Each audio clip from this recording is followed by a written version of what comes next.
നമ്മൾ ഇന്ന് തയ്യാറാക്കുന്നത് വളരെ ടേസ്റ്റി ആയിട്ടുള്ള ഒരു അമ്പഴങ്ങ കൊണ്ടുള്ള ഒരു ഉപ്പിലിട്ടതാണ്. അത് കണ്ടു കഴിഞ്ഞിട്ട് അതെങ്ങനെയാണെന്ന് പറയാൻ പറ്റുള്ളൂ. നമുക്ക് നോക്കാം അതെങ്ങനെയാണെന്ന്.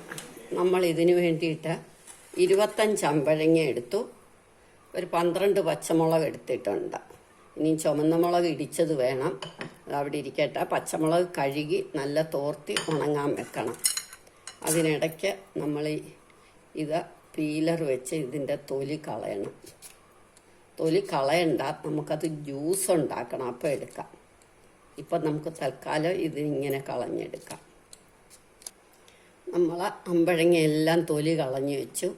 ഇതാ തൊലി. ഇത് നമ്മൾ കളയണ്ട, ഇതിൻ്റെ കൂടെ കുറച്ച് അമ്പഴങ്ങയും കൂടെ എടുത്തിട്ട് നമുക്ക് ജ്യൂസ് ഉണ്ടാക്കാം. അത് കഴിഞ്ഞ് നമ്മൾ ഒരു 12 പച്ചമുളക്, മുളക് കൂടുതൽ വേണേൽ എടുക്കാം. കുറച്ച് കറിവേപ്പില, ഒരു പിടി കറിവേപ്പില, ഒരു 5-6 മുളക്, 6 മുളകാണ് ഞാനെടുത്ത്. ഒന്ന് മിക്സിയിലിട്ട് കറക്കി ചതച്ചെടുത്തു. ഇനി നമുക്ക് കുറച്ച് വെള്ളം തിളപ്പിക്കണം.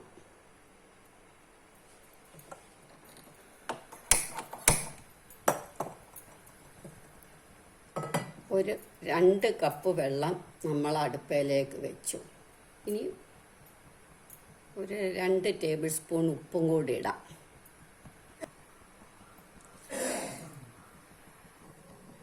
രണ്ട് ടേബിൾ സ്പൂൺ ഉപ്പിട്ടു, 1 ടേബിൾ സ്പൂൺ പഞ്ചസാര ഇട്ടു.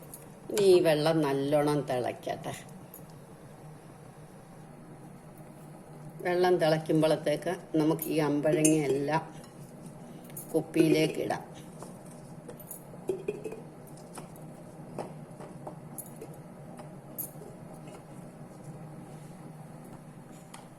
ഇനി ഇതിനകത്തേക്ക് നമ്മൾ ആ ചതച്ചു വെച്ച മുളകിടും.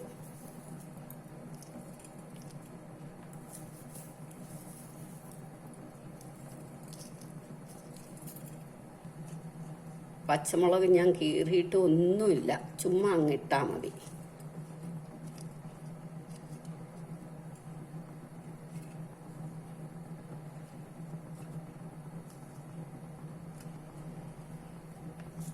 കറിവേപ്പില ഉണങ്ങണം. കറിവേപ്പിലയൊക്കെ കഴുകി ഉണങ്ങി വൃത്തിയായിട്ട് കിട്ടണം. ഇനി വെള്ളം തിളക്കട്ടെ. നമ്മുടെ വെള്ളം വെട്ടി തിളച്ചു. ഇനി അതിരുന്ന ആവി ഒന്ന് പോയിട്ട് നമുക്ക് കുപ്പിയിലൊഴിക്കാം, അല്ലെ കുപ്പി ചിലപ്പം പൊട്ടിപ്പോകും.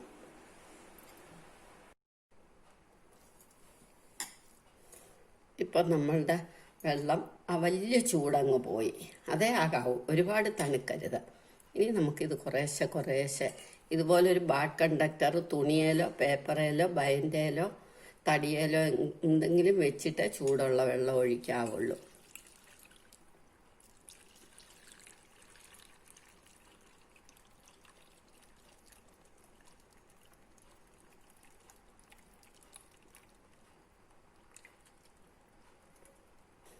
ഇതിനി നമ്മൾ ഒരടപ്പിട്ട് അടച്ചു വെക്കണം. 4 ദിവസം വരെ ഇതിരിക്കണം. അത് കഴിഞ്ഞ് നമുക്ക് കഴിച്ചു നോക്കാം. നല്ല ടേസ്റ്റായിരിക്കും. ഇനി ഇത് നമ്മൾ അടച്ചു വെക്കണം. ഓരോ ദിവസവും നമ്മളിതിങ്ങനെ ഒന്ന് ഇളക്കി കൊടുക്കണം. 4 ദിവസമായി. നമുക്ക് നമ്മളുടെ അമ്പഴങ്ങ എടുത്ത് കഴിച്ചു നോക്കാം. വളരെ ടേസ്റ്റായിരിക്കും.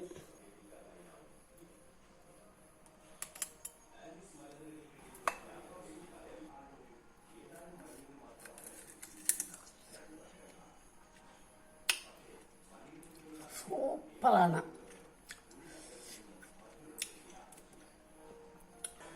നിങ്ങളെല്ലാവരും ഇത് ട്രൈ ചെയ്ത് നോക്കണം. ഇഷ്ടമായെങ്കിൽ ലൈക്ക് ചെയ്യണം, സബ്സ്ക്രൈബ് ചെയ്യണം. വളരെ ഇഷ്ടപ്പെടും. കുട്ടികൾക്കൊക്കെ നല്ലൊരു സ്നാക്ക് ഇടയ്ക്കൊക്കെ കഴിക്കാം.